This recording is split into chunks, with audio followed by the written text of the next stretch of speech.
Hi everyone, welcome back to my channel. It's great to see you all.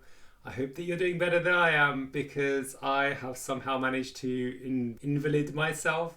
I've done something to my back at yoga yesterday and now I'm in absolute pain.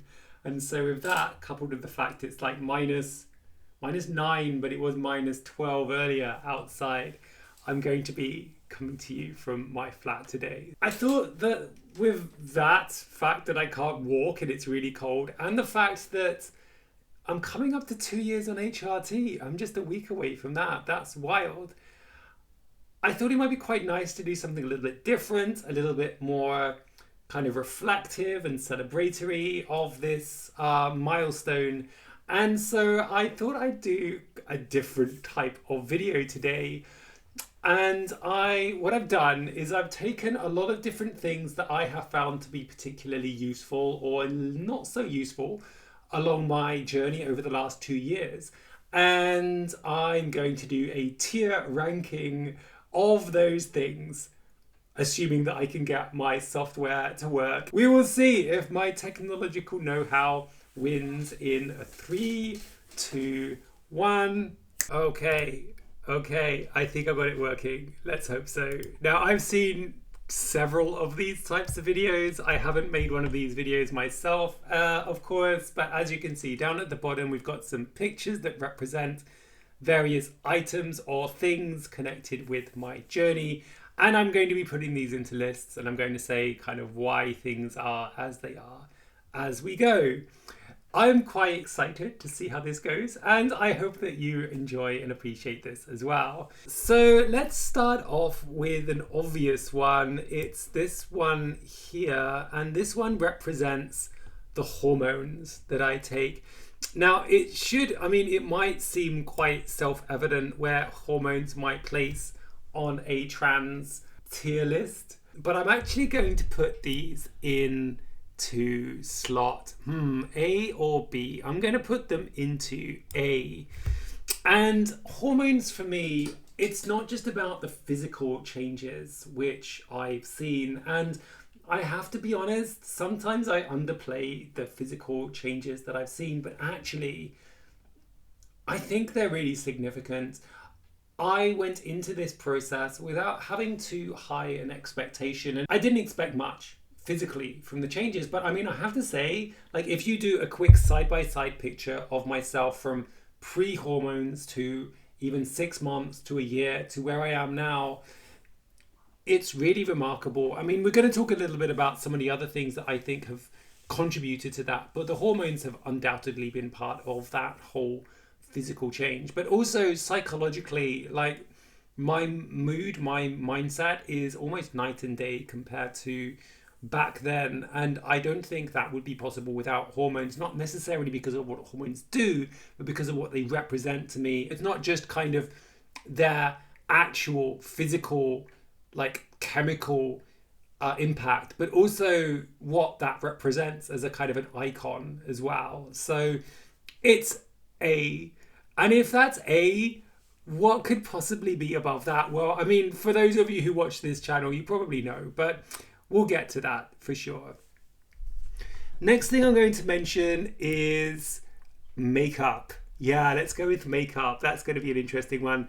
And again, for those of you who've been following this channel, you might know that my initial thoughts about makeup was that I was fairly skeptical. And I think that there was a very good reason for that. I was curious to see how I could do sort of au naturel first and foremost, and also I'm very much aware that I am dependent on hormones and medication, and probably will be for a very long time, if not for the rest of my life, and I don't really want to be dependent on too many other things as well. So the thought of seeing that I need makeup in order to feel complete, or in order to feel ready to go out, felt a bit, I don't know, it felt wrong to me. I felt like I didn't want to need that.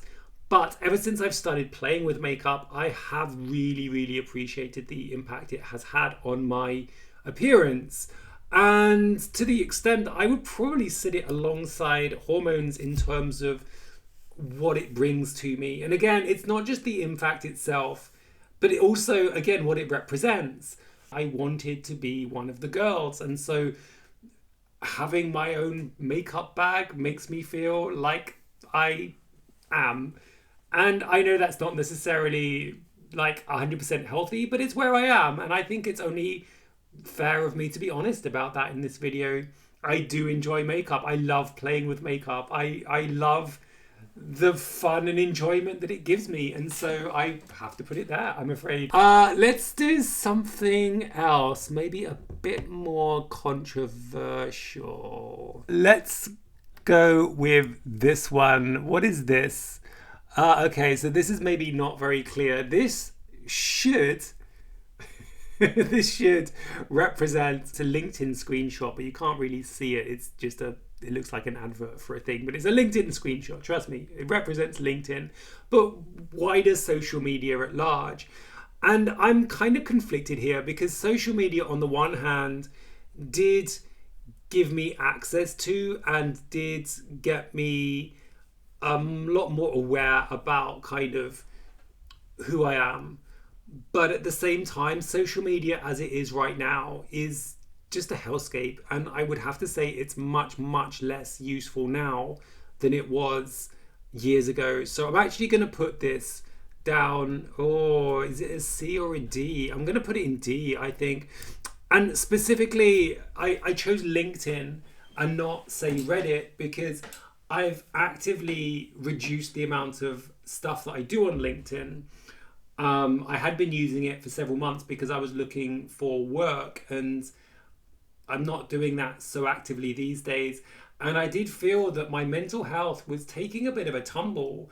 And since I've stopped using LinkedIn, specifically LinkedIn, I found myself bouncing back to that same kind of level of positivity that I had before.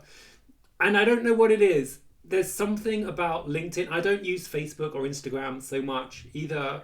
There's something about those types of social media that just seems to really kind of get me spiraling. Reddit's slightly better because I think it seems to be better. The little subreddits seem to be better moderated, but the LinkedIn feeds just seem to be a free-for-all. So that's why social media in general, but specifically LinkedIn, goes in D. Let's stick on the subject of media at large, and I'm going to choose this one.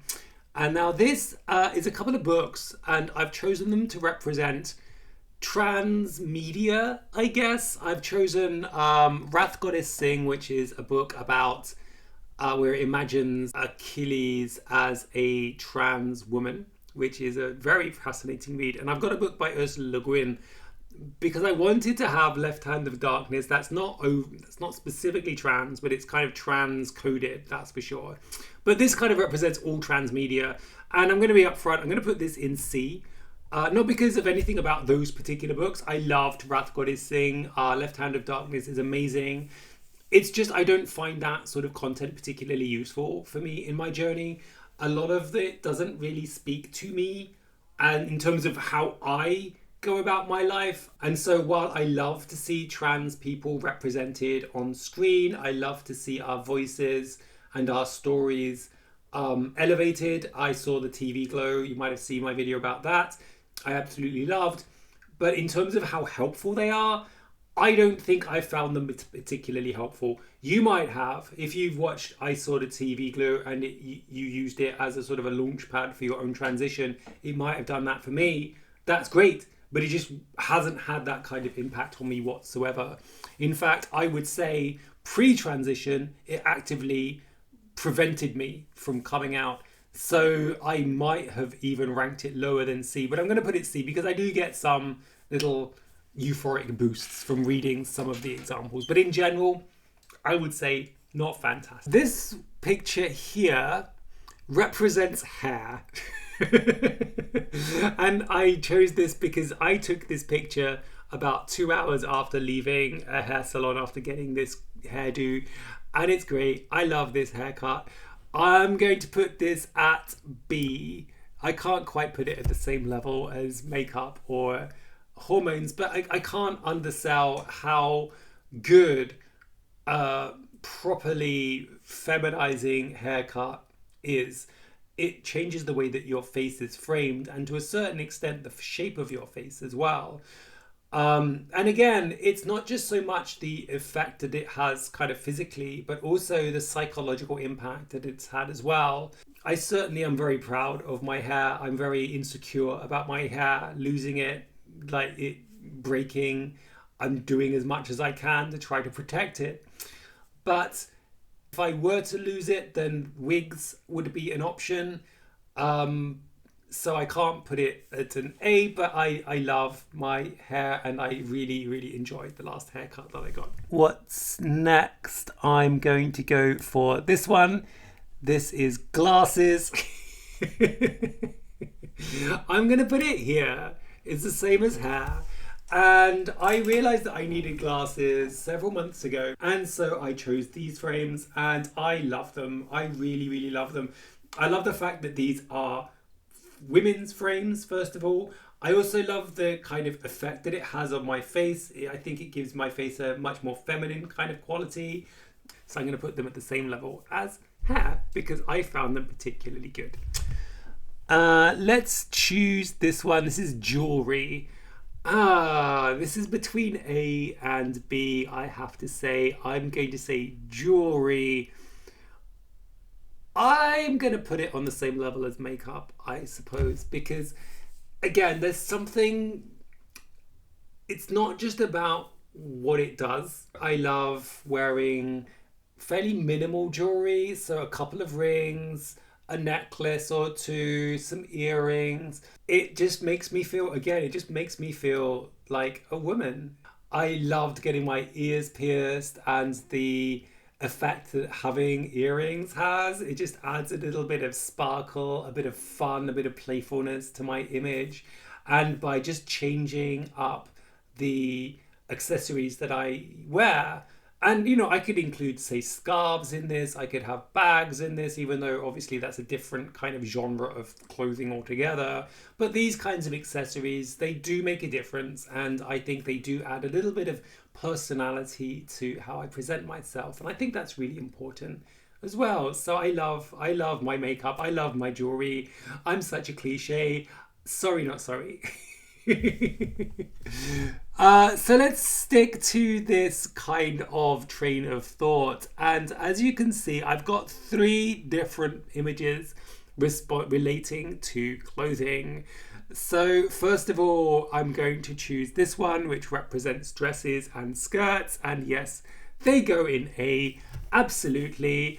I shouldn't have to explain myself, but I've always loved these types of outfits. They are obviously female, obviously feminine. And back in the day, before I was out to anybody, I would secretly wear such clothing items because they made me happy, they made me comfortable, they gave me joy. And being able to wear these things out and about in the world, I can't put into words how happy that makes me feel. The fact that I can choose to wear whatever I want and I don't need to hide that, it's amazing. And it's not, again, just so much about the clothing themselves, but it's about the fact that I have that freedom to wear what I want. Yesterday, for instance, I went to play billiards and I was wearing that pleated green skirt that I love and a pair of like purple tights. And I just felt so happy just because I can wear those things and it's not a problem for me. It's great. But this one represents trousers and pants. And again, it's kind of like I do wear these. I can and I should wear them these days because it's so freezing. But obviously they make me feel less happy. I'm actually going to put them, where would I'm going to put them here in C. Not so much because I feel that by wearing them makes me less than. I'm still a woman, even though I'm wearing trousers. Part of feminism was to allow women to have the freedom to wear whatever they wanted. I just enjoy wearing trousers much less because it was something that I was obliged to do for 43 odd years. And so I know this isn't necessarily fair or reasonable or logical, But by wearing those things, it does remind me of those days when I wore things because I had to, not because I want to. I do choose to wear trousers, as I say, relatively often, as probably not as often as I do with skirts and dresses, in fairness. But I still do, because I still feel I look good enough in them. It's just they make me feel less happy than dresses and skirts do. This represents shoes. It's a very messy picture, and you probably can't see all of the shoes there. I love shoes, and one of my biggest kind of issues, biggest issues, makes me sound like I'm like worrying about this 24 hours a day. I'm not, but it does kind of annoy me that my shoe size is 44 or so, and that sizes me out of a lot of women's shoes. But that being said, what I do have as options, I am fairly happy with. I'm going to put shoes here in between the two. I have shoes. I'm quite happy with the shoes that I have. I like the fact that wearing different types of shoes, again, can add a little bit of extra something to your outfit. So I'm trying to bring more sort of overtly feminine shoe styles into my life. It's just harder because I'm broke and there's less of them. There's less choice. Let's move on from clothing and fashion and talk a little bit more about things that I do to try to improve my lifestyle. So I've got food here, and although I don't think I've made a conscious decision to change my dietary choices that much, I do feel that the food that I choose to eat has helped me. I know a lot of people talk about weight cycling online as ways to try to kind of boost that feminization process. I've tried to just literally eat healthily, and although I don't know if that's made much of a difference in terms of how I present, it helps me feel better.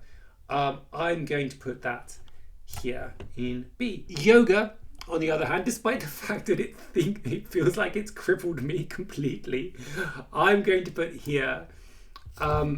Yoga is one of those things that I do, and it makes me feel such joy.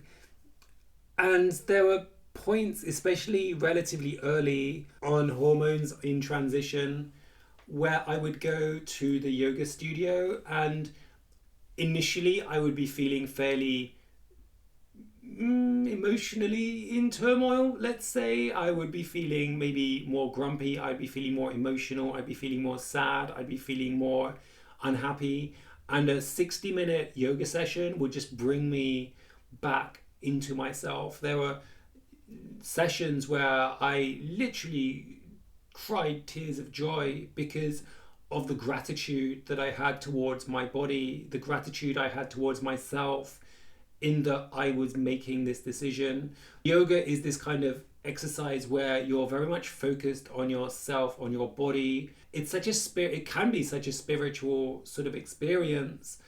And would go to a type of yoga called vinyasa, which is sort of this very flowy yoga. It's almost like a dance in a way. I often characterize the one that we go to as almost like flying, because you're just gliding from one pose to the other, and it has such a beautiful feminine energy to it. It just made me feel such peace within myself.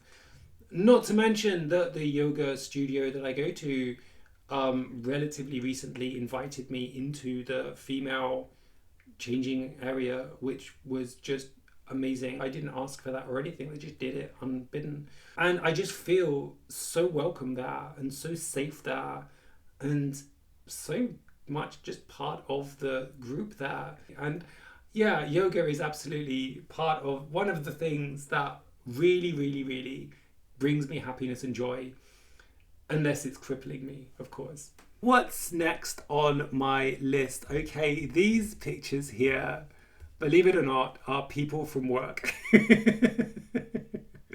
It might seem a little bit kind of odd, but yes, that's what they represent. And I'm going to put them here in that they make me happy. They have made me feel like myself. And it's been brilliant to have been part of, to have them as part of my journey. I really appreciate everything that they do for me. And if you are one of those people from work, thank you so much. I love you so much. It's just I don't quite love you as much as I love my dresses and skirts. I'm sorry. What's the next one on my list? Yes, this one here represents. Oh, this is a lot of the admin, but specifically the admin that I have had to do with my name change. I'm going to put that here. I'm not a fan of admin. I hate admin. On the one hand, seeing my name and my new ID pictures and stuff as I start to get my new passports and Polish ID cards and all of those things, as they start to appear, it's such a nice feeling seeing my name on my UK deed poll, the categorical acceptance, legal acceptance of this name. It made me so happy. And it did make me feel like I am Abigail, I am Abby. There's no disputing that. You can't deny that. But the process is such a nuisance and it's so expensive and it's so time consuming. And the fact that I have to do so much myself, it is just, it's not something that I can say makes me super happy. And similarly to this, and this is absolutely going in the D list. If I could put this even lower, I would. This is the admin specifically at work. And I've talked about this, I think, on my channel a couple of times. And it's like, it's almost actively hostile to people who need to change those sorts of things. And I'm not just talking about trans people making changes, like any kind of name change. It's such an impossible procedure. Well, it's not impossible because I got it done. It's such a difficult process. It's unnecessarily so, because it makes you think, well, what if somebody was to get married? They would have to go through that whole same process. Anybody changing their name is doing so for a reason. And it's like the thought had never occurred to whoever set up this process that that's going to be something that people need to do. And it's just like, it's so difficult. And this is just one example. There's so many other ones. And again, I want to separate the people from the actual processes at work, because I think the two things are very different. But that being said, I'm sorry, workplace, but it really, really sucks. It really sucks. Speaking of stuff which doesn't suck, I'm going to talk about my channel next. I guess I'm going to put that here. Yeah, I guess that's fair. I like my channel. I like the fact that I get to talk to you guys and you get to talk to me in the comments section. I love that through my channel, I've managed to make a few really good connections, really strong relationships with people have been built over the almost 2 years I've been running this channel. That's wild. I really enjoy that. I've found it a bit of a chore, a lot more of a chore lately, getting these videos up and out, primarily because I've not had a lot to say, because things are just kind of entering this sort of stable normalcy that I just don't think is very interesting for people to hear about. And also, like, the algorithm seems to be stacked against us, trans people in general. So getting fewer and fewer kind of newer viewers, it doesn't really give me that sort of motivation as much. And also, it's kind of exposed me to a lot of unnecessary transphobia, which I could probably do without. But at the same time, I think generally it's been a net gain for me personally. That's not necessarily to say that I think all trans people should do this. Absolutely not. I think you do need to be quite resistant to transphobia. But at the same time, I think it's been really good for me. I think it's been a great space for me to talk about myself. I think it's helped a lot of people to understand me better. And as I say, I really value the kind of connections that I've made as well along the way. So that's brilliant. Oh, I haven't talked about this yet. Oh, I should have mentioned this earlier when I was talking about appearance and stuff. This is getting my nails done. I love getting my nails done. And I'm tempted to put this in A or maybe B, because I'm kind of thinking, well, is this more pleasurable for me than the people in my work, or is it as good as that? I'm going to put this here. And it's not just because of, I mean, you can see I don't actually have my nails done at the moment, and it does make me quite sad that I don't. Do I need it? Maybe not. it's one of those luxuries that I can probably afford to do without, but I'm not gonna because I love it so much.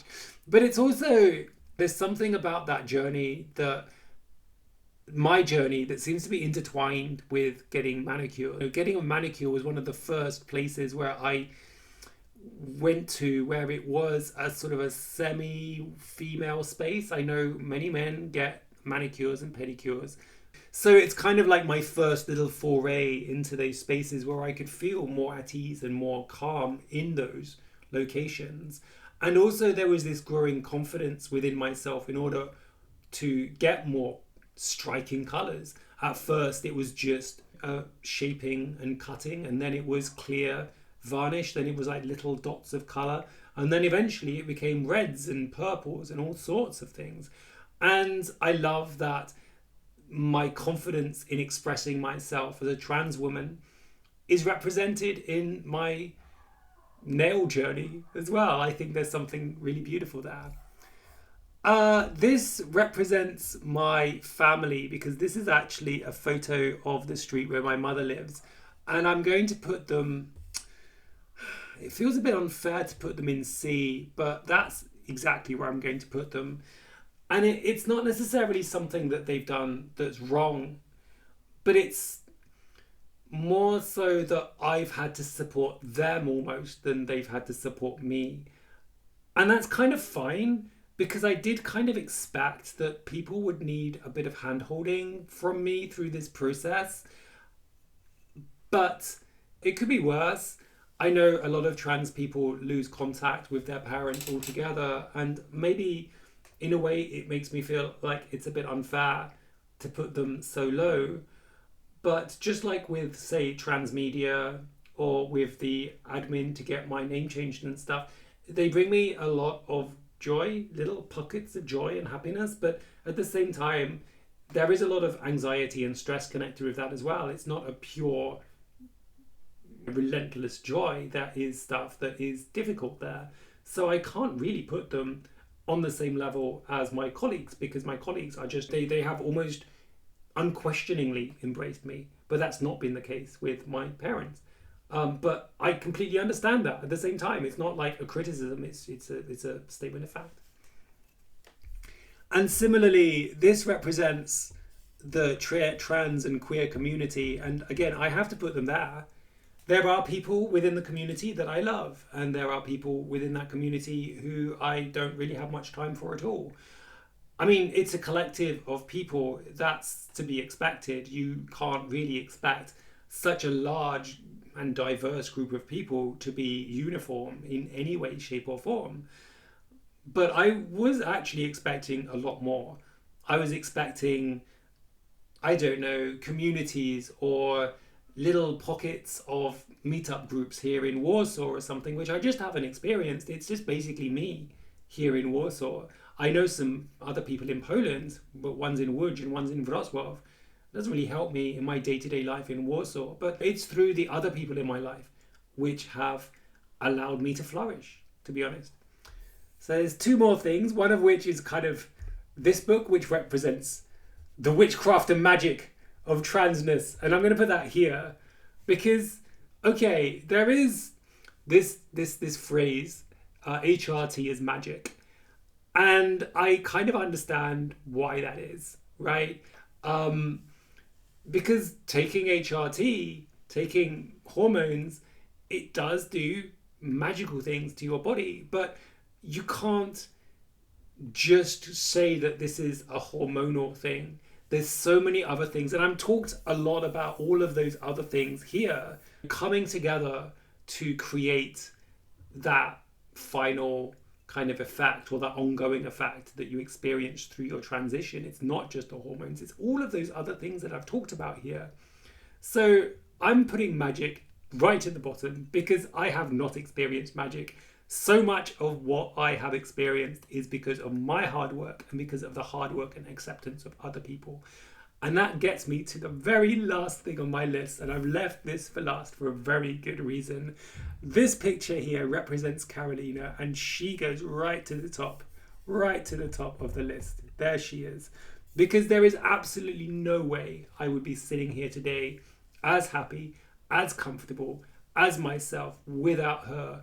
So many of these things that I've talked about have depended on Carolina's help and support in gaining access and confidence. I would not have been going to manicures without her. I would not be going to yoga without her. I would not have makeup or jewelry or clothing. I feel like I'm relatively well dressed. I would have none of those things without her. The people at work, we do work together. She's very much part of that, helping other people understand me. She fights my corner. She helps other people understand me. Without Carolina, I don't even know where I would be. So there's nothing and there's no one else that deserves that S tier than she does. I can't even think of anything that would be her equal or even come close. So this is very much a video which is a kind of love song to Carolina. Anyway, so I'll leave it there. I hope that you enjoyed this video. It was very much, I really enjoyed this. I thought that this was a lot of fun. If you like this video, please do let me know and I'll make more content similar to this. I don't know if I use this particular platform particularly effectively. I don't know. I know that I've seen other people use this in a much clearer way, so there must be something that I'm doing wrong. I don't know. I just found this platform and it took me 5 minutes to figure it out, and I was like, that'll do. This is just enough to allow me to talk about these things, which is what I wanted. Yeah, so thank you also very much for sticking through this to get to the end of this video. I hope that you have a wonderful week and I will see you all very, very, very soon. All the best. Take care. Goodbye.